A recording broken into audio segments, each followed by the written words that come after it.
ಸ್ತ್ರೀಯರನ್ನು ಹೇಗೆ ಸಂರಕ್ಷಣೆ ಮಾಡಿಕೊಳ್ಳಬೇಕು ಅಂತ ಮನುಸ್ಮೃತಿ ಬಹಳ ಅದ್ಭುತವಾದ ರೀತಿಯಲ್ಲಿ ತಿಳಿಸಿದೆ. ಅದಾದ ಮೇಲೆ ವಶಿಷ್ಠರು ಮತ್ತೊಂದು ಮಾತನ್ನು ತಿಳಿಸ್ತಾರೆ.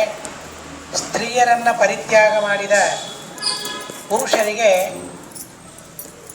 ಏನು ಶಿಕ್ಷೆ ಕೊಡಬೇಕು, ಅವರ ಪಾಪ ಎಂಥದ್ದು ಅಂತ ಒಂದು ವಿಶಿಷ್ಟವಾದ ಮಾತನ್ನು ತಿಳಿಸ್ತಾರೆ. ಅದುಷ್ಟಾಂ ವಿನತಾಂ ಭಾರ್ಯಾಂ ಯೌವನೇಯ ಪರಿತ್ಯಜೇತ ಸಪ್ತಜನ್ಮ ಭವೇತ್ ಸ್ತ್ರೀತ್ವಂ ವೈಧವ್ಯಂಚ ಪುನಃ ಪುನಃ. ಬಹಳ ಸೂಕ್ಷ್ಮವಾದ ಮಾತನ್ನು ತಿಳಿಸ್ತಾರೆ. ಅಂದರೆ ಸ್ತ್ರೀಯನ್ನು ಪರಿತ್ಯಾಗ ಮಾಡೋದು, ಸ್ತ್ರೀಯನ್ನು ಬಿಡೋದು ಅಂತ ಅಂದರೆ ಇವತ್ತಿನ ಹಾಗೆ ಬಿಡೋದು ಇರಲಿಲ್ಲ, ಡೈವೋರ್ಸ್ ಇರಲಿಲ್ಲ. ಆದರೆ ತಪಸ್ಸು ಮಾಡೋದಕ್ಕಾಗಿ ಸ್ತ್ರೀಯರನ್ನು ಬಿಟ್ಟು ಹೋಗೋದು, ಸ್ತ್ರೀಯರನ್ನು ಬಿಡೋದು ಅಂದರೆ ಪ್ರಾಚೀನ ಕಾಲದಲ್ಲಿ ಬೇರೆ ಉದ್ದೇಶದಿಂದ ಸ್ತ್ರೀಯರನ್ನು ದೂರ ಸರಿಸುವ ಉದ್ದೇಶವೇ ಇರಲಿಲ್ಲ ಅನ್ನೋದಕ್ಕಾಗಿಯೇ ಅಷ್ಟು ಸೂಕ್ಷ್ಮವಾದ ವಿಷಯವನ್ನು ತಿಳಿಸ್ತಾರೆ. ಅದುಷ್ಟ, ಯಾವ ಸ್ತ್ರೀ ಸ್ವಯಂ ದುಷ್ಟಳಲ್ಲ. ಅರ್ಥಾತ್ ಇದರಿಂದ ವಶಿಷ್ಠರು ತಿಳಿಸ್ತಾರೆ, ಯಾವ ಸ್ತ್ರೀ ನಾವು ಮಾಡುವ ಧರ್ಮಕ್ಕೆ ಸರ್ವಥಾ ಸಹಕಾರ ಮಾಡೋದಿಲ್ಲ, ಸಹಕಾರ ಮಾಡೋದಿಲ್ಲ ಇಷ್ಟೇ ಅಲ್ಲ, ವಿಪರೀತವಾಗಿ ಅದಕ್ಕೆ ಪ್ರತಿಕೂಲಳಾಗಿ ಇರ್ತಾಳೆ. ನಾವು ಮಾಡುವ ಯಾವ ಧರ್ಮಕ್ಕೂ ಸಹಮತಿ ಸಹಕಾರ ಇಲ್ಲದೇ ಇದ್ದರೂ ಸಹ ಧರ್ಮವನ್ನು ಒಬ್ಬರು ಮಾಡ್ತಾ ಹೋಗ್ಬೋದು. ಆದರೆ ಪ್ರತಿಕೂಲವನ್ನು ಮಾಡ್ತಾ ಇದ್ದರೆ ಮಾತ್ರ ಧರ್ಮವನ್ನು ಮಾಡಲಿಕ್ಕೆ ಸರ್ವಥಾ ಸಾಧ್ಯವಿಲ್ಲ ಅನ್ನೋದಕ್ಕಾಗಿ ಆ ಒಪ್ಪಂದದಿಂದಲೇ ವಿವಾಹವನ್ನು ಮಾಡಿಕೊಂಡಿರ್ತಾರೆ. ಅದರ ಪರೀಕ್ಷೆಯಾಗಬೇಕು ಅಂತ ಜ್ಞಾನಿಗಳೆಲ್ಲ ತಿಳಿಸ್ತಾರೆ. ಭಗವದ್ಭಕ್ತಿ ಎಷ್ಟಿದೆ ಇಬ್ಬರಲ್ಲಿ ಅಂತ ಅನ್ನೋದನ್ನು ತಿಳಿದುಕೊಂಡೇ ವಿವಾಹ ಮಾಡ್ಕೊಳ್ಳೋದು. ಆದರೆ ವಿವಾಹವಾದ ಮೇಲೆ ಅವಳಲ್ಲಿ ಭಕ್ತಿ ಇಲ್ಲ, ಧರ್ಮಕ್ಕೆ ಸಹಕಾರ ಮಾಡ್ತಾ ಇಲ್ಲ, ಇಷ್ಟೇ ಅಲ್ಲ ಧರ್ಮಕ್ಕೆ ಪ್ರತಿಕೂಲಳಾಗಿದ್ದಾಳೆ ಅಂತಾದರೆ ಅವಶ್ಯವಾಗಿ ಅಂತಹ ಸ್ತ್ರೀಯನ್ನು ಬಿಟ್ಟು ತಾನು ಸಾಧನೆ ಮಾಡೋದಕ್ಕಾಗಿ ತೆರಳಬಹುದು ಅಂತ ಹೇಳಿದ್ದಾರೆ. ಅನ್ನೋದಕ್ಕಾಗಿಯೇ ಅಷ್ಟು ಸೂಕ್ಷ್ಮವಾದ ಮಾತನಾಡ್ತಾರೆ. ಅದುಷ್ಟಾಂ, ಯಾವ ದೋಷಗಳೂ ಇಲ್ಲದ, ಎಲ್ಲ ಧರ್ಮಕ್ಕೆ ಸಹಕಾರವನ್ನು ಮಾಡ್ತಾಳೆ, ಆದರೂ ಸಹ ಅವಳನ್ನು ಬಿಟ್ಟು ಹೋಗೋದು ಉಚಿತ ಅಲ್ಲ ಅಂತ ಹೇಳ್ತಾರೆ. ವಿನತಾಂ, ವಿನೀತಳಾಗಿ ಇದ್ದಾಳೆ, ಯಾವ ದೋಷಗಳಿಲ್ಲ, ವಿನಯ ಸಂಪನ್ನಳಾಗಿದ್ದಾಳೆ. ಅಂತಹ ಹೆಂಡತಿಯನ್ನು ಯೌವನದಲ್ಲಿ ಪರಿತ್ಯಾಗ ಮಾಡೋದು.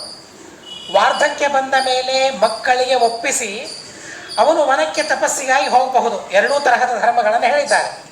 ಸಭಾರ್ಯೋವ ವನಂ ವಿಷೇತ್ ಅಭಾರ್ಯೋವ. ಹೆಂಡತಿಗೆ ಅಪೇಕ್ಷೆ ಇದ್ದರೆ ವನದಲ್ಲಿಯ ದುಃಖಗಳನ್ನೆಲ್ಲ ಸಹನೆ ಮಾಡಿಕೊಂಡು ಮತ್ತು ಆ ಸಾಧನೆ ಮಾಡುವ ಸಾಮರ್ಥ್ಯ ಅವಳಿಗಿದ್ದರೆ ಅವಶ್ಯವಾಗಿ ಕರ್ಕೊಂಡು ಹೋಗಬೇಕು, ಅವಳ ಕಡೆಯಿಂದಲೂ ಸಾಧನೆಯನ್ನು ಮಾಡಿಸ್ಬೇಕು ಅಂತ ಹೇಳಿದ್ದಾರೆ. ಆದರೆ ಸಾಮಾನ್ಯವಾಗಿ ಅವಳಿಗೆ ಯಾಕೆ ದುಃಖ, ಬೇಡ ಇಲ್ಲಿಯೇ ಮನೆಯಲ್ಲಿ ಇರಲಿ ಅಂತ ಹೇಳಿ ಮಕ್ಕಳ ಅಧೀನಕ್ಕೆ ಒಪ್ಪಿಸಿ ತಾನು ಮಾತ್ರ ಸಾಧನೆ ಮಾಡೋದಕ್ಕಾಗಿ ವನಕ್ಕೆ ತೆರಳಬಹುದು, ಯಾವಾಗ ವೃದ್ಧಾಪ್ಯದಲ್ಲಿ. ಆದರೆ ವಾರ್ಧಕ್ಯದಲ್ಲಿ ಮಾತ್ರ ಸರ್ವಥಾ ಪರಿತ್ಯಾಗ, ಯೌವನದಲ್ಲಿ ಮಾತ್ರ ಸರ್ವಥಾ ಪರಿತ್ಯಾಗ ಮಾಡಬಾರದು ಅಂತ ವಶಿಷ್ಠರು ತಿಳಿಸ್ತಾರೆ. ಅದುಷ್ಟಾಂ ವಿನತಾಂ ಭಾರ್ಯಂ ಯೌವನೇಯ ಪರಿತ್ಯಜೇತ. ಅವರಿಗೆ ಏನು ಪಾಪ ಬರ್ತದೆ, ಅವರಿಗೆ ಏನು ದುಃಖ ಆಗ್ತದೆ ಅನ್ನೋದನ್ನು ಹೇಳ್ತಾರೆ. ಆದ್ದರಿಂದ ಆ ಪಾಪ ಎಷ್ಟು ದೊಡ್ಡದು ಅಂತ ತಿಳಿದುಕೊಳ್ಳಿ ಅಂತ ಅಂತಾರೆ. ಸಪ್ತ ಜನ್ಮ ಭವೇತ್ ಸ್ತ್ರೀತ್ವಂ. ಯಾರು ಸ್ತ್ರೀಯನ್ನು ಪರಿತ್ಯಾಗ ಮಾಡಿದ್ದಾರಲ್ಲ, ಮುಂದೆ 7 ಜನ್ಮಗಳಲ್ಲಿ ಅವರು ಸ್ತ್ರೀಯಾಗಿ ಹುಟ್ಟುತ್ತಾರಂತೆ. ಆ ಕಷ್ಟವನ್ನು ಅನುಭವಿಸ್ತಾರೆ. ಯೌವನದಲ್ಲಿ ಪತಿ ತನ್ನನ್ನು ಬಿಟ್ಟು ಹೋಗಿದ್ದಾರಲ್ಲ, ಪತಿ ಬಿಟ್ಟು ಹೋದ ಮೇಲೆ ತಾನೇನೇನು ಕಷ್ಟವನ್ನು ಅನುಭವಿಸ್ಬೇಕಲ್ಲ, ಅಷ್ಟೆಲ್ಲ ಕಷ್ಟವನ್ನು 7 ಜನ್ಮದಲ್ಲಿ ಅವನು ಸ್ತ್ರೀಯಾಗಿ ಹುಟ್ಟಿ ಆ ಕಷ್ಟವನ್ನು ಅನುಭವಿಸ್ತಾನೆ ಅಂತ ಹೇಳ್ತಾರೆ. ಅಷ್ಟು ದೊಡ್ಡ ಪಾತಕ ಅಂತ ಅನ್ನೋದನ್ನು ತಿಳಿಸ್ತಾರೆ. ಸಾಮಾನ್ಯವಾಗಿ ನೀವೆಲ್ಲ ಕೇಳಿರಬಹುದು, ಸ್ತ್ರೀ ಮುಂತಾದವುಗಳು ಪಾಪಯೋನಿಗಳು ಅಂತ ಗೀತೆಯಲ್ಲಿ ಹೇಳ್ತಾರೆ. ಪಾಪಯೋನಿಗಳು ಅಂತಂದರೆ ಯಾರು ಸ್ವಭಾವತಃ ಸ್ತ್ರೀಯರಾಗಿದ್ದಾರೆ ಅವರು ಪಾಪಯೋನಿಗಳು ಅಂತ ಶ್ರೀಮದಾಚಾರ್ಯರು ಎಲ್ಲೆಲ್ಲಿಯೂ ವ್ಯಾಖ್ಯಾನ ಮಾಡಿಲ್ಲ. ಏಪಿ ಸ್ಯು ಪಾಪಯೋನಯ ಸ್ತ್ರೀಯೋ ವೈಶ್ಯಾಸ್ತಥಾ ಶೂದ್ರಾಃ ತೇಪಿ ಯಾಂತಿ ಪರಂ ಗತಿಂ ಕಿಂ ಪುನರ್ಬ್ರಾಹ್ಮಣ ಪುಣ್ಯಾಃ ಭಕ್ತ ರಾಜರ್ಷಯಸ್ತಥಾ. ಗೀತೆಯಲ್ಲಿ ಕೃಷ್ಣ ಪರಮಾತ್ಮ ಏನು ಹೇಳಿದ್ದಾನೆ ಆ ಮಾತನ್ನು ಸರಿಯಾಗಿ ಅರ್ಥ ಮಾಡಿಕೊಳ್ಳುವ ಮನಸ್ಸು ಯಾರ್ಯಾರಿಗೂ ಇಲ್ಲ. ಆ ಪ್ರಸಂಗ ಬಂತು ಅಂತಂದರೆ ಎಲ್ಲರಿಗೂ ಏನೋ ಒಂದು ತರಹದ ಆಕ್ರೋಶ, ಅದರ ಅರ್ಥ ವಿವರಣೆ ಮಾಡಲಿಕ್ಕೆ ಯಾರೂ ಬಿಡೋದಿಲ್ಲ. ಆದರೆ ನಾವಂತೂ ತಿಳ್ಕೊಂಡಿರ್ಬೇಕಲ್ಲ, ನೀವೆಲ್ಲ ತಿಳ್ಕೊಂಡಿದ್ದೀರಿ. ಆದರೂ ಮತ್ತೊಂದು ಬಾರಿ ಮೆಲುಕು ಹಾಕೋದಾದರೆ ಸ್ತ್ರೀಯರು ಪಾಪಯೋನಿಗಳಲ್ಲ. ಈಗ ನೋಡಿ, ಇವನು ಪಾಪ ಮಾಡಿದ. ಏನು ಪಾಪ ಮಾಡಿದ? ಯೌವನದಲ್ಲಿ ದೋಷವಿಲ್ಲದ ವಿನತಳಾದ ವಿನೀತಳಾದ ಸ್ತ್ರೀಯನ್ನು ಪರಿತ್ಯಾಗ ಮಾಡಿದ. ಇದೊಂದು ದೊಡ್ಡದಾದ ಪಾಪ. ಈ ಪಾಪ ಮಾಡಿದ್ದಕ್ಕಾಗಿ ಮುಂದೆ 7 ಜನ್ಮ ಅವನು ಸ್ತ್ರೀಯಾದ. ಅವನೇನು ಪುರುಷ ಸ್ತ್ರೀ ಆದ್ನಲ್ಲ, ಅದು ಪಾಪಯೋನಿಯ ಹೊರತು ಸರ್ವಥಾ ಸ್ತ್ರೀಯರು ಪಾಪಯೋನಿಗಳು ಅಂತ ಶ್ರೀಮದಾಚಾರ್ಯರು ಹೇಳೋದಿಲ್ಲ. ಅವರು ಪುಣ್ಯಯೋನಿಗಳೇ. ಅವರು ಎಷ್ಟು ಜನ ಋಷಿಗಳೇ ಹೇಳ್ತಾರೆ ಅವಳಿಲ್ಲದೆ ಯಾವುದೇ ತರಹದ ಸಾಧನೆಯಾಗೋದಿಲ್ಲ ಅಂತ ಹೇಳ್ತಾರೆ. ಹೀಗಿದ್ದಾಗ ಪಾಪಯೋನಿ ಅಂತ ಕೃಷ್ಣ ಹೇಗೆ ಹೇಳಿಕ್ಕೆ ಸಾಧ್ಯ? ಸರ್ವಥಾ ಇಲ್ಲ. ಪಾಪವನ್ನು ಮಾಡಿ ಯಾವ ಪುರುಷರು ಸ್ತ್ರೀಯರಾಗಿದ್ದಾರಲ್ಲ ಅಂಥವರು ಮತ್ತೆ ಪಾಪಯೋನಿಗಳು ಅಂತ ತಿಳಿಬೇಕು ಅಂತ ಅಂತಾರೆ. ಇಲ್ಲಿ ಅಂತೂ ಆ ಯೋನಿ ಅವನಿಗೆ ಬರ್ತದೆ, ಸ್ತ್ರೀ ಯೋನಿ ಅವನಿಗೆ ಬರ್ತದೆ. ಆದರೆ ಹೀಗೆ ಸ್ತ್ರೀಯರೆಂದಿಗೂ ಪುರುಷರಾಗೋದಿಲ್ಲ ಅಂತ ಹೇಳ್ತಾರೆ. ಏನು ಪಾಪ ಮಾಡಿದ್ರು ಅಥವಾ ಮತ್ತೇನೇ ಮಾಡಿದ್ರು ಸ್ತ್ರೀಯರು ಪುರುಷರಾಗೋದಿಲ್ಲ. ಆದರೆ ಒಂದಕ್ಕೆ ಮಾತ್ರ ಅವಕಾಶ ಇದೆ ಅಂತ ಹೇಳ್ತಾರೆ. ಯಾವ ದೇಹ ಪುರುಷನಿಂದ ಅಧಿಷ್ಠಿತವಾಗಿದೆ, ಅರ್ಥಾತ್ ಯಾವ ದೇಹದಲ್ಲಿ ಪುರುಷ ಇದ್ದಾನೆ ಆ ಪುರುಷನ ಜೊತೆಗೆ ಈ ಸ್ತ್ರೀನೂ ಇರಬಹುದು. ಆ ಪುರುಷನ ಜೊತೆಗೆ ಸ್ತ್ರೀಯೂ ಇರಬಹುದು. ಆದರೆ ಸ್ತ್ರೀಗೆ ಅಂತ ಒಂದು ಪ್ರತ್ಯೇಕವಾದ ಪುರುಷ ಯೋನಿ ಅಂತ ಇಲ್ಲ. ಅದನ್ನೇ ಶ್ರೀಮದಾಚಾರ್ಯ ಹೇಳ್ತಾರೆ. ತಾತ್ಪರ್ಯದಲ್ಲಿ ಮುಂದೆ ಬರ್ತದೆ, ಅದನ್ನು ವಿಸ್ತಾರವಾಗಿ ನಾವಲ್ಲಿ ತಿಳಿಯೋಣ. ಅಂತೂ ಪುರುಷ ಪಾಪ ಮಾಡಿದಾಗ ಸ್ತ್ರೀ ಆಗಬಹುದು, ಅಥವಾ ಕೆಲವು ಬಾರಿ ಪುಣ್ಯದಿಂದ ಸ್ತ್ರೀ ಆಗಬಹುದು. ಬ್ರಹ್ಮದೇವರು ಆ ರೀತಿಯಾಗಿ ಸ್ತ್ರೀ ರೂಪವನ್ನು ಧಾರಣೆ ಮಾಡಿ ಭಗವಂತನಿಂದ ಸುಖವನ್ನು ಅನುಭವಿಸ್ತಾರೆ ಅಂತ ಉಪನಿಷತ್ತು ಹೇಳ್ತದೆ. ಅದು ಪುಣ್ಯಯೋನಿ, ಅದು ಪಾಪಯೋನಿ ಅಲ್ಲ. ಬ್ರಹ್ಮ ದೇವತೆಗಳು ಪುಣ್ಯವನ್ನು ಮಾಡಿ ಸ್ತ್ರೀ ಆಗಬಹುದು, ಪಾಪವನ್ನು ಮಾಡಿ ಅನೇಕ ಜನರು ಸ್ತ್ರೀಯರಾಗಬಹುದು. ಆದರೆ ಸ್ತ್ರೀ ಮಾತ್ರ ಬಲವತ್ ಕಾರಣ ಇರಪಿ, ಏನೇ ಕಾರಣ ಇದ್ದರೂ ಅವರಿಗೆ ಪುಂಸ್ತ್ವ ಅಂತ ಅನ್ನೋದು ಸರ್ವಥಾ ಬರೋದಿಲ್ಲ ಅಂತ ಶ್ರೀಮದಾಚಾರ್ಯ ನಿರ್ಣಯ ಇದೆ. ಇಲ್ಲಿ ಅಂತೂ ಇಂಥ ಪಾಪವನ್ನು ಮಾಡಿದವನು 7 ಜನ್ಮ ಅವನು ಸ್ತ್ರೀ ಆಗ್ತಾನೆ. ಬರೀ ಸ್ತ್ರೀಯಾಗಿ ಹುಟ್ಟೋದಲ್ಲ, ಅವನು 7 ಜನ್ಮದಲ್ಲಿ ವೈಧವ್ಯವನ್ನು ಅನುಭವಿಸಬೇಕಾಗ್ತದೆ. ಇಂಥ ದೊಡ್ಡದಾದ ಪಾಪ ಮತ್ತೆ ಸ್ತ್ರೀಯನ್ನು ಪರಿತ್ಯಾಗ ಮಾಡೋದು ಅಂತ ವಶಿಷ್ಠರು ಹೇಳ್ತಾರೆ. ಅನ್ನೋದಕ್ಕಾಗಿ ವಿನೀತಳಾದ, ಧರ್ಮಕ್ಕೆ ಅನುಕೂಲಳಾದ ಸತಿಯನ್ನು ಸರ್ವಥಾ ಪರಿತ್ಯಾಗ ಮಾಡಬಾರದು ಅಂತ ಅನ್ನೋದನ್ನು ಅವರು ತಿಳಿಸ್ತಾರೆ. ಯಾಜ್ಞವಲ್ಕ್ಯರು ಮತ್ತೊಂದು ಮಾತನ್ನು ಹೇಳ್ತಾರೆ. ಯಾವ ರೀತಿಯಾಗಿ ಸ್ತ್ರೀಯರ ಪೋಷಣೆಯನ್ನು ಮಾಡಬೇಕು ಅನ್ನೋದನ್ನು ಹೇಳ್ತಾರೆ. ಆಜ್ಞಾ ಸಂಪಾದಿನಿ ದಕ್ಷಾಂ ವೀರಸೂಂ ಪ್ರಿಯವಾದಿನಿ ತ್ಯಜನ್ ದಾಪ್ಯ ತೃತೀಯಾಂಶಂ ಅದ್ರವ್ಯೋ ಭರಣಂ ಸ್ತ್ರೀಯ. ಯಾರು ಆಜ್ಞಾ ಸಂಪಾದಿನಿ, ಪುರುಷರು ಮಾಡುವ ಎಲ್ಲ ಆಜ್ಞೆಯನ್ನು ಸಂಪಾದನೆ ಮಾಡಿಕೊಡ್ತಾಳೆ, ಎಲ್ಲ ಆಜ್ಞೆಗಳನ್ನು ಪರಿಪಾಲನೆ ಮಾಡ್ತಾಳೆ. ಮತ್ತು ದಕ್ಷ ಸಮರ್ಥಳಾಗಿದ್ದಾಳೆ. ವೀರಸೂಂ ವೀರರಾದ ಮಕ್ಕಳನ್ನು ಪಡೆದಿದ್ದಾಳೆ. ಪ್ರಿಯವಾದಿನಿ ಪ್ರಿಯವಾದ ಮಾತುಗಳನ್ನು ಆಡ್ತಾಳೆ. ಅಂಥವಳನ್ನು ಪರಿತ್ಯಾಗ ಮಾಡಿದರೆ ತನ್ನ ಸಂಪಾದನೆ ಏನಿದೆಯಲ್ಲ, ತನ್ನ ಸಂಪಾದನೆಯಲ್ಲಿಯೇ 3ನೇ ಭಾಗವನ್ನು ಅವಳಿಗೆ ಕೊಡಬೇಕು ಅಂತ ಹೇಳ್ತಾರೆ. ಅದು ಕೊಡ್ಲಿಕ್ಕಾಗದೇ ಇದ್ದರೆ ಅಷ್ಟು ಶ್ರೀಮಂತ ಅಲ್ಲ, ಒಂದೇ ಬಾರಿ ನನಗೆ 3ನೇ ಅಂಶ ಕೊಡ್ಲಿಕ್ಕಾಗೋದಿಲ್ಲ ಅಂತಾದರೆ ಅವಳು ಬದುಕಿರುವ ತನಕ ಅವಳನ್ನು ಪೋಷಣೆ ಮಾಡುವ ಜವಾಬ್ದಾರಿ ಇವನದ್ದು ಅಂತ ಹೇಳ್ತಾರೆ. ಯಾಜ್ಞವಲ್ಕ್ಯರು ಈ ರೀತಿಯಾದ ದೊಡ್ಡದಾದ ಪ್ರಾಯಶ್ಚಿತ್ತವನ್ನು ಆ ಪುರುಷರಿಗೆ ಹೇಳ್ತಾರೆ. ಸ್ತ್ರೀಯರನ್ನು ಪರಿತ್ಯಾಗ ಮಾಡಿದ ಪುರುಷರಿಗೆ ಹೇಳ್ತಾರೆ. ತಾತ್ಪರ್ಯ ಸ್ತ್ರೀಯರನ್ನು ಬಿಟ್ಟು 3ನೇ ಭಾಗ ಕೊಡಬೇಕು, ಅಥವಾ ಸ್ತ್ರೀಯರನ್ನು ಪರಿತ್ಯಾಗ ಮಾಡಿ ಕೊನೆ ತನಕ ಅವರನ್ನು ನೋಡ್ಕೊಳ್ತಾ ಇರಬೇಕು ಅಂತ ಹೇಳೋದರಲ್ಲಿ ಅವರ ಉದ್ದೇಶ ಅಲ್ಲ. ಸ್ತ್ರೀಯರನ್ನು ಪರಿತ್ಯಾಗ ಮಾಡಲೇಬಾರದು ಅಂತ ಹೇಳಿ ಅವರ ಉದ್ದೇಶ. ಅದನ್ನು ಸರಿಯಾಗಿ ಅರ್ಥ ಮಾಡಿಕೊಳ್ಳಬೇಕು. ಆಶ್ವಲಾಯನ ಧರ್ಮಸೂತ್ರ ಬಹಳ ವಿಚಿತ್ರವಾದ ಪ್ರಾಯಶ್ಚಿತ್ತವನ್ನು ಸ್ತ್ರೀಯರನ್ನು ಪರಿತ್ಯಾಗ ಮಾಡಿದ ಪುರುಷರಿಗೆ ಹೇಳ್ತಾರೆ. ಈ ಜನ್ಮದಲ್ಲಿ ಇಷ್ಟು ಪ್ರಾಯಶ್ಚಿತ್ತವನ್ನು ಮಾಡಿಕೊಂಡ್ರೂ ಸಹ 7 ಜನ್ಮದಲ್ಲಿ ಮತ್ತೆ ಅವನ ಸ್ತ್ರೀಯಾಗಿ ಹುಟ್ಟಬಹುದು. ಅವನು ಇಲ್ಲೇ ಮುಗಿದೋಯ್ತು ಅಂತೇನಲ್ಲ. ಅವನಿಗೇನು ಅಂತ ಪ್ರಾಯಶ್ಚಿತ್ತವನ್ನು ಹೇಳ್ತಾರೆ. ದಾರವ್ ವ್ಯತಿಕ್ರಮಿ ಖರಾಜಿನಂ ಬಹಿರ್ಲೋಮ ಪರಿಧಾಯ ದಾರವ್ಯತಿಕ್ರಮಣೆ ಭಿಕ್ಷಾಮಿತಿ ಸಪ್ತ ಆಗಾರಾಣಿ ಚರೇತ ಸಾವೃತ್ತಿ ಷಣ್ಮಾಸಾನ್ ಅಂತ ಆಶ್ವಲಾಯನ ಧರ್ಮಸೂತ್ರದಲ್ಲಿ ಅವರಿಗೆ ಒಂದು ಪ್ರಾಯಶ್ಚಿತ್ತವನ್ನು, ವಿಶಿಷ್ಟವಾದ ಪ್ರಾಯಶ್ಚಿತ್ತವನ್ನು ಹೇಳ್ತಾರೆ. ದಾರ ಹೆಂಡತಿ, ಅವರನ್ನು ವ್ಯತಿಕ್ರಮಿ, ಅವರನ್ನು ಪರಿತ್ಯಾಗ ಮಾಡಿದವರು. ಯಾರು ದಾರ ವ್ಯತಿಕ್ರಮಿ ಇದ್ದಾರೆ, ಸ್ತ್ರೀಯರನ್ನು ಪರಿತ್ಯಾಗ ಮಾಡಿದ್ದಾರೆ, ಕತ್ತೆಯ ಚರ್ಮವನ್ನು ಕೂದಲು ಹೊರಗೆ ಬರುವ ಹಾಗೆ ಹೊತ್ಕೊಳ್ಬೇಕಂತೆ ಮೈ ಮೇಲೆ. ಅವು ಕೂದಲು ಒಳಗೆ ಬರೋ ಹಾಗೆ ಹೊತ್ಕೊಂಡ್ರೆ ಇದೇನೋ ಕೃಷ್ಣಾಜಿನ ಅಂತ ಅನಿಸ್ಬೋದಲ್ಲ. ಅನ್ನೋದಕ್ಕಾಗಲ್ಲ, ಇದು ಕತ್ತೆಯ ಚರ್ಮ ಅಂತ ಎಲ್ರಿಗೂ ಗೊತ್ತಾಗಬೇಕಂತೆ. ಕತ್ತೆಯ ಚರ್ಮ ಇವನು ಹಾಕ್ಕೊಂಡಿದ್ದಾನೆ ಅಂತ ಎಲ್ರಿಗೂ ಕಾಣಿಸೋ ಹಾಗೆ ಇವನೇನೋ ಪಾಪ ಮಾಡಿದ್ದಾನೆ, ಪಾಪಿಷ್ಠನಾಗಿದ್ದಾನೆ ಅನ್ನೋದಕ್ಕೆ ಸೂಚಕ ಇವೆಲ್ಲ. ಇವನು ಪಾಪಿಯಾಗಿದ್ದಾನೆ ಅಂತ ಜನರಿಗೆ ಗೊತ್ತಾಗಬೇಕಲ್ಲ ಅನ್ನೋದಕ್ಕಾಗಿ ನಮ್ಮಲ್ಲಿ ಕೇಳ್ತೇವೆ. ಬಹಿಷ್ಕಾರ, ಮಠದಿಂದ ಬಹಿಷ್ಕಾರ ಹಾಕಿದಾಗ ಕೇವಲ ಅಂಗಾರವನ್ನು ಮಾತ್ರ ಹಚ್ಚಿಕೊಂಡು ಇರೋರು, ಅಕ್ಷತೆ ಹಚ್ಕೊಳ್ಳಿಕ್ಕಿಲ್ಲ. ಯಾಕೆ? ಜನರಿಗೆ ಗೊತ್ತಾಗಬೇಕು ಇವನಿಗೆ ಬಹಿಷ್ಕಾರ ಇದೆ. ಗುರುಗಳು ಬಹಿಷ್ಕಾರ ಹಾಕಿದ್ದಾರೆ. ಹೀಗಾಗಿ ಇವರಿಗೆ ನಾವು ಬಹಳ ಆದರವನ್ನು ಮಾಡಬಾರದು, ಅವರ ಜೊತೆಗೆ ಮಾತಾಡಿಸಬಾರದು, ತಮ್ಮಷ್ಟಕ್ಕೆ ತಾವು ಧರ್ಮವನ್ನು ಮಾಡ್ತಾ ಇರಬೇಕಷ್ಟೇ, ಆ ರೀತಿಯಾಗಿ ಹೇಳಿದ್ದಾರೆ. ಹಾಗೆ ಶಾಸ್ತ್ರದಲ್ಲಿ ಹೆಂಡತಿಯನ್ನು ಪರಿತ್ಯಾಗ ಮಾಡಿದ ಪುರುಷ ಕತ್ತೆಯ ಚರ್ಮವನ್ನು ಮೇಲೆ ಬರುವಂತೆ ಅದನ್ನು ಹೊದ್ಕೊಳ್ಬೇಕಂತೆ, ಹೊದ್ಕೊಂಡು ಹೇಳ್ಕೊಳ್ಬೇಕಂತೆ ಎಲ್ಲ ಕಡೆಗೆ, ನಾನು ಹೆಂಡತಿಯನ್ನು ಬಿಟ್ಟಿದ್ದೇನೆ, ನಾನು ಹೆಂಡತಿಯನ್ನು ಪರಿತ್ಯಾಗ ಮಾಡಿದ್ದೇನೆ ಅಂತ ಹೇಳ್ಕೊತ ಹೋಗ್ಬೇಕಂತೆ. ಯಾರು ಹೇಳ್ತಾರೆ ಇದೆಲ್ಲ ಅಂತ ನಿಮಗೆ ಅನಿಸ್ಬೋದು. ಆದರೆ ಯಾರು ಆ ಪಾಪಕ್ಕೆ ಪ್ರಾಯಶ್ಚಿತ್ತವನ್ನು ಮಾಡಿಕೊಳ್ಬೇಕು ಅಂತ ಅಪೇಕ್ಷೆ ಇರ್ತದಲ್ಲ ಅಂಥವ್ರು ಅವಶ್ಯವಾಗಿ ಹೇಳ್ಕೊಳ್ತಾರೆ. ಆ ಪಾಪ ಕಳ್ಕೊಳ್ಬೇಕು ಅಂತ ಯಾರಿಗೆ ಅಪೇಕ್ಷೆ ಇರ್ತದಲ್ಲ ಅವಶ್ಯವಾಗಿ ಅವರು ಹೇಳ್ಕೊಳ್ತಾರೆ. ಆದರೆ ನೋಡ್ರಿ, ಯಾರು ಸ್ವಭಾವದಲ್ಲಿ ಯೋಗ್ಯರಾಗಿದ್ದಾರೆ ಅವರೂ ಸಹ ಈ ತರಹದ ಪಾಪಗಳನ್ನು ಮಾಡ್ತಾರೆ. ಹಲವು ಬಾರಿ ಪಾಪವನ್ನು ಮಾಡಿದಾಗ ಆ ಪಾಪದಿಂದ ಮುಕ್ತರಾಗೋದಕ್ಕಾಗಿ ಈ ತರಹದ ಉಪಾಯಗಳನ್ನು ಶಾಸ್ತ್ರಗಳು ನಮಗೆ ತಿಳಿಸಿಕೊಟ್ಟಿವೆ. ಬಹಳ ದೊಡ್ಡ ಋಷಿಗಳು ಆಶ್ವಲಾಯನರು, ಅಂಥ ಮಹಾನುಭಾವರು ಹೇಳ್ತಾರೆ, ಬರೀ ಕತ್ತೆ ಚರ್ಮ ಹೊತ್ಕೊಂಡು ಮಾತ್ರಕ್ಕೆ ಅಲ್ಲ, ಎಲ್ರಿಗೂ ಗೊತ್ತಾಗ್ಬೋದು ಕತ್ತೆ ಚರ್ಮ ಹೊತ್ಕೊಂಡಿದ್ದಾನೆ, ಹೀಗಾಗಿ ಇವನು ಪಾಪ ಮಾಡಿದ್ದಾನೆ ಅಂತ ಗೊತ್ತಾಗ್ಬೋದು. ಜನರಿಗೆ ಗೊತ್ತಾಗಿದೆ ಅಲ್ಲ, ನಾನು ಬಾಯಿಂದ ಹೇಳಬೇಕಂತೆ ಅದನ್ನು. ದಾರ ವ್ಯತಿಕ್ರಮಣೆ ಭಿಕ್ಷಾಂ, ನಾನು ಮತ್ತೆ ಹೆಂಡತಿಯನ್ನು ಪರಿತ್ಯಾಗ ಮಾಡಿದ್ದೇನೆ, ನನಗೆ ಭಿಕ್ಷೆಯನ್ನು ಕೊಡಿ ಅಂತ 7 ಮನೆಗೆ ಹೋಗ್ಬೇಕಂತಷ್ಟೇ, ಅದಕ್ಕಿಂತಲೂ ಹೆಚ್ಚಿಗೆ ಹೋಗಬಾರ್ದು. ಎಂಥ ಶಾಸನಗಳಿವೆ ನೋಡ್ರಿ. ಈ ಎಲ್ಲ ಶಾಸನಗಳನ್ನು ಇವತ್ತೇನಾದರೂ ನಿಜವಾಗಿ ಇಟ್ಟು ಬಿಟ್ಟಿದ್ರೆ ಎಲ್ಲಿಯೂ ಯಾವ ಅಪರಾಧವೂ ನಡೆಯೋದಿಲ್ಲ. ನಮ್ಮ ಶಿಕ್ಷಾಸ್ಮೃತಿ ಎಷ್ಟು ವಿಚಿತ್ರವಾಗಿದೆ ಅಂದರೆ, ಎಷ್ಟು ಸುಂದರವಾಗಿದೆ ಅಂತ ಅಂದರೆ, ನಿಜವಾಗಿ ಆ ಶಿಕ್ಷಾಸ್ಮೃತಿಯನ್ನು ಏನಾದರೂ ಅಮಲು ಮಾಡಿಬಿಟ್ರೆ, ಆ ಶಿಕ್ಷಾಸ್ಮೃತಿಯನ್ನು ಬಳಕೆಗೆ ತಂದುಬಿಟ್ರೆ ಅಪರಾಧಗಳೇ ಕಡಿಮೆಯಾಗಿ ಹೋಗ್ಬಿಡ್ತದೆ. ಆದರೆ ತಯಾರಾಗೋದಿಲ್ಲ. ಇಲ್ಲಿ ಅಂತೂ ಅವನಿಗೆ ಕೇಳಿಕೊಂಡು 7 ಮನೆಗೆ ಭಿಕ್ಷೆಗೆ ಹೋಗ್ಬೇಕಂತೆ. 7 ಮನೆಗೆ ಭಿಕ್ಷೆಗೆ ಹೋದರೆ ಎಲ್ಲರೂ ಹಾಕ್ತಾರೆ ಅಂತ ನಿಯಮ ಇಲ್ಲ. ಹೆಂಡತಿಯನ್ನು ಬಿಟ್ಟಿದ್ದಾನೆ, ಅವನನ್ನು ನಾನ್ಯಾಕೆ ನೋಡ್ಲಿಕ್ಕೆ ಹೋಗಲಿ ಅಂತ ಹೇಳಿ ಎಷ್ಟೋ ಜನ ಬರೋದೇ ಇಲ್ಲ ಹೊರಗಡೆಗೆ. ಅಯ್ಯೋ ಪಾಪ ಮಾಡಿದ್ದಾನೆ, ಯೋಗ್ಯ ಇರ್ಬೋದು, ಆದರೂ ಉಂಡು ಬದುಕಲಿ, ತನ್ನ ಸಾಧನೆ ತಾನು ಮಾಡಲಿ ಅಂತನ್ನೋ ಕನಿಕರದಿಂದ ಕಾರುಣ್ಯದಿಂದ ಆ 7 ಮನೆಯಲ್ಲಿ ಯಾರಾದರೂ ಹಾಕಿದರೆ ಅಷ್ಟೇ ತಾನು ಸ್ವೀಕಾರ ಮಾಡಿ ತಿಂದು ಊಟ ಮಾಡಿ ಅಷ್ಟರಿಂದಲೇ ಬದುಕಬೇಕಂತ. ಹೆಚ್ಚು ತಿನ್ನಬಾರದು, ಹೆಚ್ಚು ಕುಡಿಲಿಕ್ಕಿಲ್ಲ. 7 ಮನೆಗಳಿಗೆ ಮಾತ್ರ ಭಿಕ್ಷೆಗೆ ಹೋಗಬೇಕು. ಆ 7 ಮನೆಗಳಲ್ಲಿ ಎಷ್ಟು ಜನ ಹಾಕ್ತಾರೆ ಹಾಕಿರು. ಒಂದು ದಿವಸ ಯಾರೂ ಹಾಕಲಿಲ್ಲ ಅಂದರೆ ಇಲ್ವೇ ಇಲ್ಲ, ಅವತ್ತು ಪೂರ್ಣ ಉಪವಾಸ. ಎಂಥ ಶಿಕ್ಷೆ ಇದೆ ನೋಡ್ರಿ. ಅಂದರೆ ಬರೀ ಶಿಕ್ಷೆಯನ್ನು ನೋಡೋದರಿಂದ ಸ್ತ್ರೀಯರಿಗೆ ಎಷ್ಟು ಮಹತ್ವದ ಸ್ಥಾನವನ್ನು ಕೊಟ್ಟಿದ್ದಾರೆ ಅಂತ ಅರ್ಥವಾಗ್ತದೆ.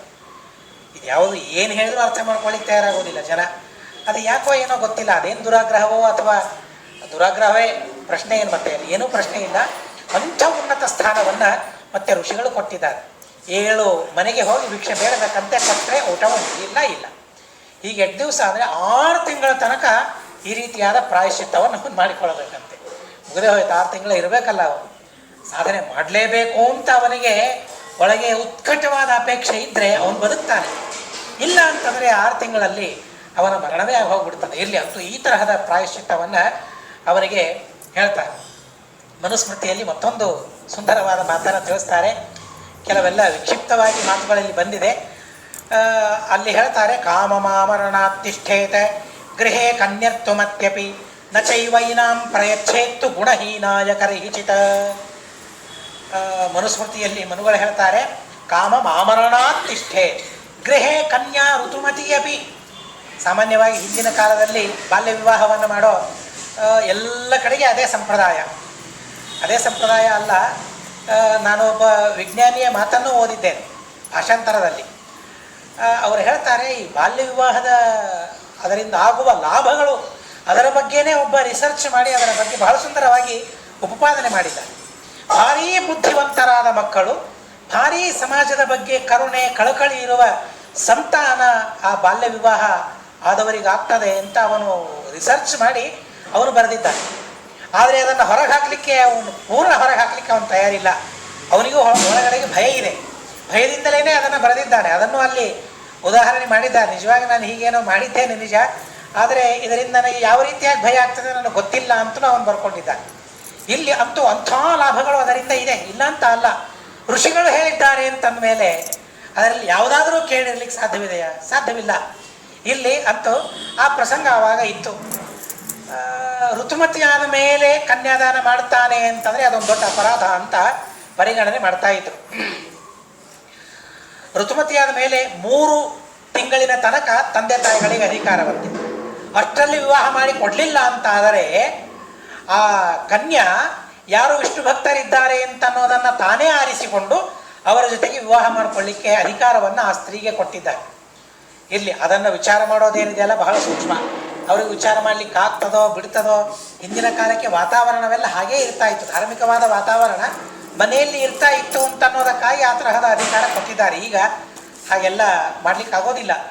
ಇಲ್ಲಿ ಅಂತೂ ಕಾಮಮಾಭರಣಾತಿಷ್ಠೆ, ಒಳ್ಳೆ ಗುಣವಂತನಾದ ವ್ಯಕ್ತಿ ಸಿಗಲಿಲ್ಲ, ವರ ಸಿಗಲಿಲ್ಲ. ವಿಷ್ಣು ಭಕ್ತನಾದ ವರ ಏನು ಮಾಡಿದ್ರು ಸಿಗ್ತಾ ಇಲ್ಲ. ಕಾಮಮಾಮರಣಾತಿಷ್ಠೆ, ಕನ್ಯೆಯಾಗಿಯೇನೇ ಮನೆಯಲ್ಲಿರಬೇಕು ಅಂತ ಹೇಳ್ತಾರೆ.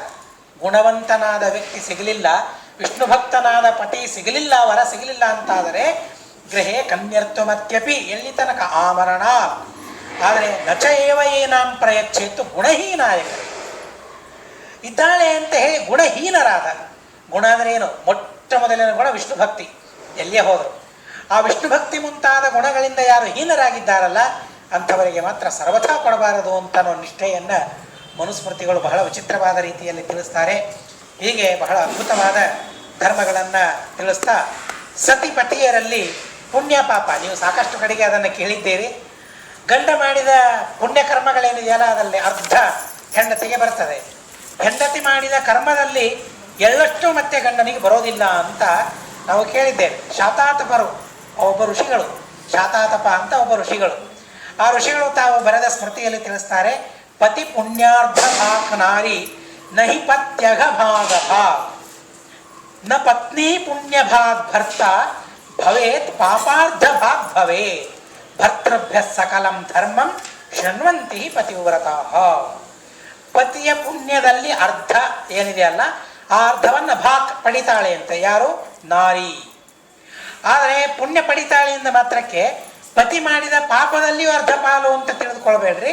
ನಹಿ ಪತ್ಯಘ ಭಾಗ ಭಾಗ್, ಪತಿ ಮಾಡಿದ ಪಾಪದಲ್ಲಿ ಯಾವುದೇ ತರಹದ ಪಾಲಿಲ್ಲ ಅಂತ ಹೇಳ್ತಾರೆ. ಅನ್ನೋದಕ್ಕಾಗಿಯೇ ಉಮಾಮಹೇಶ್ವರ ಸಂಹಾರದಲ್ಲಿ ಪಾರ್ವತೀ ದೇವಿ ಹೇಳ್ತಾಳೆ, ಜಾತಿಷ್ವಪಿಚ ವೈ ಸ್ತ್ರೀತ್ವಂ ವಿಶಿಷ್ಟಮಿತಿ ಮೇ ಮತಿ ಅಂತ ಅಂತಾರೆ. ಈ ಸ್ತ್ರೀ ಜಾತಿ ಪುರುಷ ಜಾತಿ ಇದೆಯಲ್ಲ, ಇವರಲ್ಲಿ ಸ್ತ್ರೀ ಜಾತಿ ಬಹಳ ವಿಶಿಷ್ಟ ಅಂತ ಅಂತಾರೆ. ಯಾಕೆಂದರೆ ಪುಣ್ಯ ಬರ್ತದೆ, ಪಾಪ ಬರೋದಿಲ್ಲ.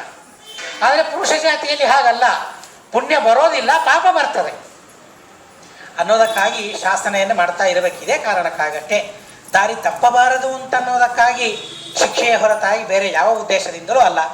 ಇಲ್ಲಿ ನಹಿ ಪತ್ಯಘ ಭಾಗ ಭಾಗ್, ಅಘ ಪಾಪದ ಭಾಗ ಸರ್ವಥಾ ಅವಳಿಗೆ ಇಲ್ಲ, ಪತ್ನಿಗೆ ಇಲ್ಲ.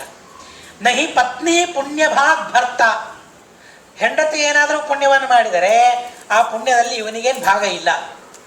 ಅವಳ ಪುಣ್ಯ ಏನಿದೆಯಲ್ಲ ಅವಳಿಗೆ ಸಂಬಂಧಪಟ್ಟದ್ದು. ಬರೀ ಇಷ್ಟೇ ಅಲ್ಲ, ಆ ಸ್ತ್ರೀ ಧನ ಅಂತ ಯಾಜ್ಞವಲ್ಕ್ಯರು ಪ್ರತ್ಯೇಕವಾಗಿ ಹೇಳ್ತಾರೆ. ಅದನ್ನು ಇಲ್ಲಿ ನಾನು ಸೇರಿಸಲಿಕ್ಕೆ ಹೋಗಲಿಲ್ಲ. ಸ್ತ್ರೀ ಧನ ಅಂತ ಬಹುಶಃ ಒಂದೆರಡು ಕಡೆಗೆ ಬಂದಿದೆ, ಸಂಕ್ಷಿಪ್ತವಾಗಿ ಬಂದಿದೆ. ಸ್ತ್ರೀ ಧನ ಅಂತ ಪ್ರತ್ಯೇಕವಾಗಿದೆ. ತವರು ಮನೆಯಲ್ಲಿ ಅವರಿಗಾಗಿ ಕೊಟ್ಟದ್ದು ಅಂತ ಏನಿರ್ತದಲ್ಲ, ಅವಳಿಗಾಗಿ ಕೊಟ್ಟ ಹಣ ಅಂತ ಏನಿರ್ತದಲ್ಲ, ಅದು ಅವಳಿಗೆ ಸಂಬಂಧಪಟ್ಟದ್ದು. ಅದನ್ನು ಖರ್ಚು ಮಾಡುವ ಅಧಿಕಾರ ಪತಿಗೆ ಇಲ್ಲ. ಏನೋ ಆಪತ್ಕಾಲ ಬಂದಾಗ ಖರ್ಚು ಮಾಡಲಿಕ್ಕೆ ತೆಗೆದುಕೊಂಡ್ರೆ ಅದನ್ನು ಮತ್ತೆ ಅವರಿಗೆ ಕೊಟ್ಟು ಬಿಡಬೇಕು ಅಂತ ಹೇಳ್ತಾರೆ. ಸ್ತ್ರೀಧನ ಮತ್ತು ಬಾಲಧನ, ಮಕ್ಕಳಿಗೆ ಹಣವನ್ನು ಕೊಡ್ತಾ ಇರ್ತಾರೆ. ಖಾಲಿ ಕೈಯಿಂದ ಹೋಗಬಾರದು ಅಂತ ಹೇಳಿ ಮಕ್ಕಳಿಗೆ ಬಂದಾಗ 100 200 ಏನೋ ಕೊಡ್ತಾ ಇರ್ತಾರೆ. ಅದೇನಿರ್ತದಲ್ಲ, ಆಯಿತು ನಾವು ಮನೆಗೆ ಬಳಸ್ಕೊಂಡು ಬಿಡ್ತೇವೆ ಅಲ್ಲ, ಅದನ್ನು ಪ್ರತ್ಯೇಕವಾಗಿ ತೆಗೆದಿಟ್ಟು ಅವರಿಗೆ ಬೇಕಾದದ್ದನ್ನೇ ಅವರಿಗೆ ತೆಗೆಸಿಕೊಡಬೇಕು. ಅದಕ್ಕಾಗಿಯೂ ವಿಶಿಷ್ಟವಾಗಿ ಬಳಸುವಾಗಿಲ್ಲ. ಇನ್ನೊಂದು ಸೂಕ್ಷ್ಮ ಅಂತೂ ಅದು ಬಾಲಧನ ಸ್ತ್ರೀಧನ ಅಂತ ಪ್ರತ್ಯೇಕವಾದದ್ದು. ಹಾಗೆಯೇ ಸ್ತ್ರೀಯರು ಮಾಡಿದ ಪುಣ್ಯವೂ ಅಷ್ಟೇನೆ, ಅದು ಅವರಿಗೆ ಮಾತ್ರ ಸಂಬಂಧಪಟ್ಟದ್ದು. ಅದರಲ್ಲಿ ಪತಿಯರಿಗೆ ಸರ್ವಥಾ ಭಾಗ ಇಲ್ಲ ಅಂತ ಹೇಳ್ತಾರೆ. ಪತ್ನಿ ಪುಣ್ಯ ಭಾಗ್ ಭರ್ತ ಭವೆ, ಆದರೆ ಪಾಪಾರ್ಧ ಭಾಗ್ ಭವೆ. ಅವಳು ಏನಾದರೂ ಪಾಪ ಮಾಡಿದ್ಲು ಅಂತ ಅಂದರೆ ಅವಳು ಮಾಡಿದ ಪಾಪದಲ್ಲಿ ಅರ್ಧ ಇವನದ್ದಾಗಿ ಬಿಡ್ತದಂತೆ. ಅನ್ನೋದಕ್ಕಾಗಿಯೇ ಪುರುಷರು ಬಹಳ ಎಚ್ಚರಿಕೆಯಿಂದ ಇರಬೇಕು ಅಂತ ಹೇಳ್ತಾರೆ. ಪುರುಷರಂದರೆ ಬರೀ ಪುರುಷರು ಅಂತ ಇಷ್ಟೇ ಅಲ್ಲ, ಒಟ್ಟಾರೆ ಯಜಮಾನ ಅಂತ ಯಾವರಿದ್ದಾರಲ್ಲ ಅವರು. ರಾಷ್ಟ್ರಕ್ಕೆ ರಾಜ ಇದ್ದಾನೆ, ರಾಜನು ಹಾಗೇನೆ.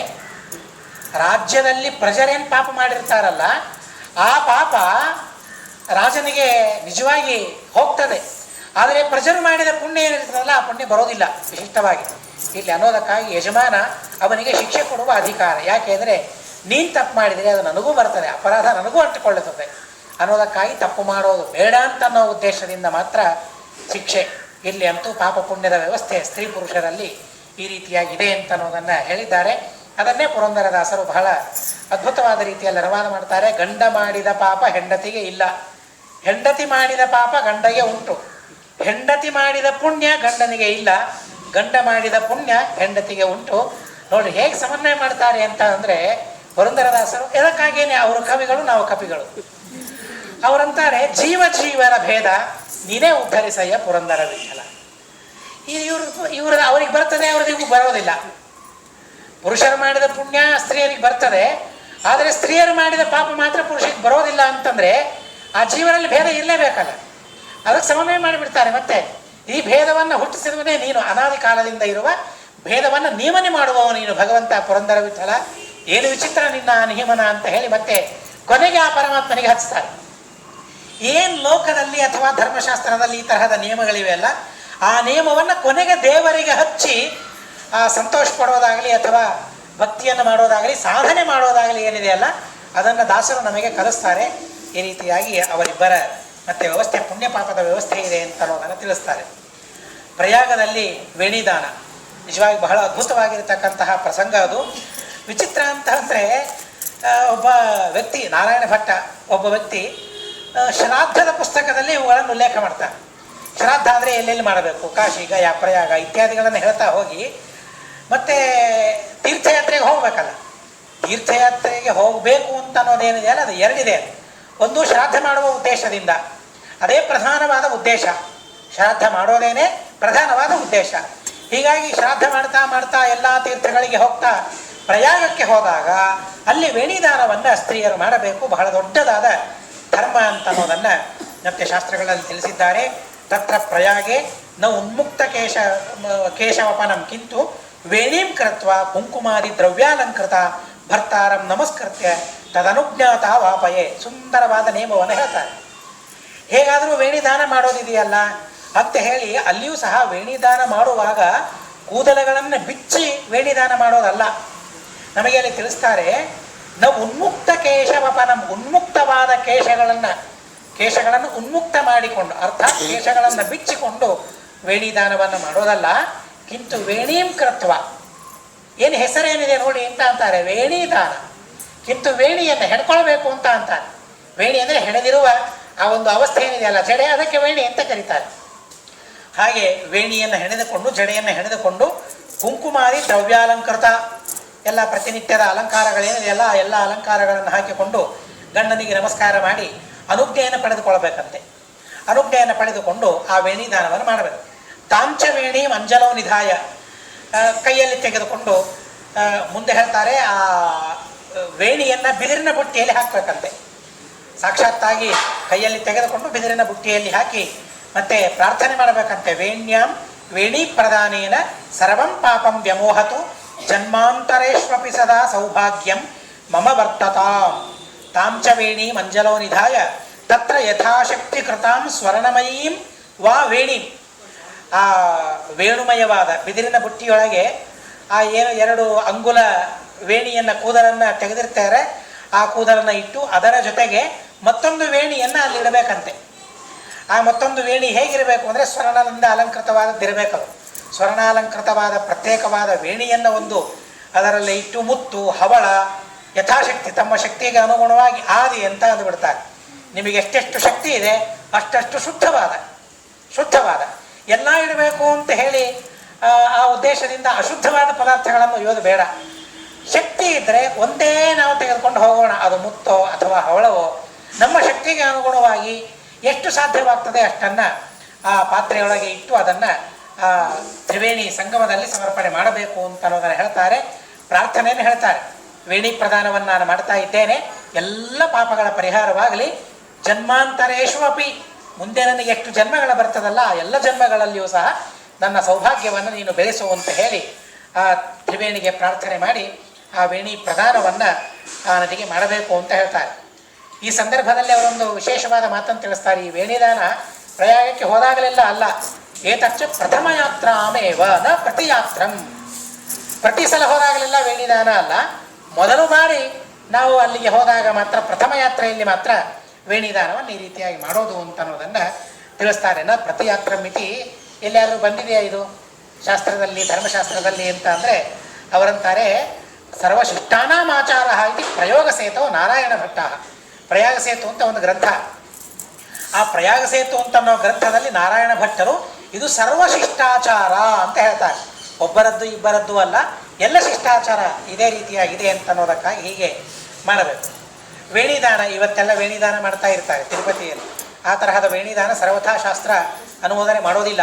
ಅಗ್ರತಃ ದ್ವಂಗುಲ ಮಾತ್ರಾಂ ವೇಣಿ, ಮುಂದಿನಿಂದ 2 ಅಂಗುಲದಷ್ಟು ಮಾತ್ರ ವೇಣಿಯನ್ನು ಮತ್ತೆ ತೆಗೆದು ಅದನ್ನು ಕುಂಕುಮಾದಿಗಳಿಂದ ಪೂಜೆ ಮಾಡಬೇಕಂತೆ. ಅದನ್ನು ಕುಂಕುಮಾದಿ ಚರ್ಚಿತಾಂ ರತ್ನ ಸುವರ್ಣಾದ್ಯಲಂಕೃತಾಂ, ರತ್ನ ಬಂಗಾರ ಇವುಗಳಿಂದ ಅಲಂಕಾರ ಮಾಡಿ, ಇಲ್ಲಿ ಬಂತು ನೋಡಿ ವೈಣವ ಪಾತ್ರೆ, ವೇಣು ಪಾತ್ರದಲ್ಲಿ ಬಿದಿರಿನ ಪಾತ್ರೆಯಲ್ಲಿ ಅದನ್ನು ಇಟ್ಟು ಆ ಪಾತ್ರೆಯನ್ನು ಅಂಜಲಿಯನ್ನೇ ತೆಗೆದುಕೊಂಡು ಗಂಡನನ್ನು ನೋಡ್ತಾ ಪ್ರಾರ್ಥನೆ ಮಾಡಬೇಕಂತೆ. ಬಹುಶಃ ಇದೆಲ್ಲ ಇವತ್ತಿನ ಜನರಿಗೆ ಹೇಳಿದರೆ ನಮಗೂ ಅರ್ಥವಾಗೋದಿಲ್ಲ, ಯಾರಿಗೂ ಅರ್ಥವಾಗೋದಿಲ್ಲ. ಇದೇನದು ಗಂಡನಿಗೆ ಪ್ರಾರ್ಥನೆ ಮಾಡೋದು ಸುಮ್ಮನೆ ಅಂತ ನಾವಂತೇವೆ. ಯಾರಾದರೂ ಪ್ರಾರ್ಥನೆ ಮಾಡ್ತಾ ಇದ್ರೆ ಪಾಪ ಕೆಲವರು ಸ್ತ್ರೀಯರು ಇರ್ತಾರೆ, ಆ ರೀತಿಯಾಗಿ ಪ್ರಾರ್ಥನೆ ಮಾಡ್ತಾರೆ. ಏನು ಮಾಡ್ತಾ ಇದ್ದು ಸುಮ್ಮನೆ ಪ್ರಾರ್ಥನೆ ಅಂತ ಪುರುಷರೇ ಹೇಳಿಬಿಡ್ತಾರೆ. ಯೋಗ್ಯತೆ ಇರೋದಿಲ್ಲ ಅಂತ ಅನ್ನೋದಕ್ಕಾಗಿ ಆ ತರಹದ ಮಾತುಗಳು ಬರ್ತದೆ. ಇರಲಿ, ಅಂತೂ ಅಪರಾಧ ಸಹಸ್ರಾಣಿ ಜಾತಾನಿ ಮಮ ಮೋಹತಃ ತತ್ಸರ್ವಂ ಮೇ ಪ್ರಸನ್ನೇನ ಮನಸಾ ಕ್ಷಂತು ಮರಹಸ. ಏನು ಸುಂದರವಾದ ಪ್ರಾರ್ಥನೆ ಇದೆ. ಎಷ್ಟೋ ತಪ್ಪುಗಳನ್ನು ನಾನು ಮಾಡಿರ್ತೇನೆ. ಅಂದ ಮಾತ್ರಕ್ಕೆ ಈ ಪುರುಷನೇ ದೊಡ್ಡವನು ಅಂತ ಅಲ್ಲ, ಅವನು ಮತ್ತೆ ತನ್ನ ತಂದೆ ತಾಯಿ ಗುರುಗಳು ಅವನಿಗೊಬ್ಬನಿದ್ದೇ ಇದ್ದಾರೆ. ಇರಲಿ, ಅಂತೂ ಇವರು ಕೇಳ್ಕೊಳ್ಬೇಕಂತೆ, ನನ್ನ ಪಾಪಗಳೆಷ್ಟಿವೆ ಅಂತ ನನಗೆ ಗೊತ್ತಿಲ್ಲ, ಆದರೆ ಸಾವಿರಾರು ನನ್ನ ಅಪರಾಧಗಳು ಮೋಹತಃ ಅಜ್ಞಾನದಿಂದ ನಾನು ಮಾಡಿದ್ದೆ. ತಿಳಿದ ಪಾಪಗಳನ್ನು ಬಹಳ ಕಡಿಮೆ ಮಾಡಿದ್ದು, ಆದರೆ ತಿಳಿಯದೆ ಅಜ್ಞಾನದಿಂದ ಮೋಹದಿಂದ ಬೇಕಾದಷ್ಟು ಪಾಪಗಳನ್ನು ಮಾಡಿದ್ದೇನೆ. ಪ್ರಸನ್ನವಾದ ಮನಸ್ಸಿನಿಂದ ಆ ಎಲ್ಲ ಪಾಪಗಳನ್ನು ಅಪರಾಧಗಳನ್ನು ಕ್ಷಮೆ ಮಾಡಬೇಕು.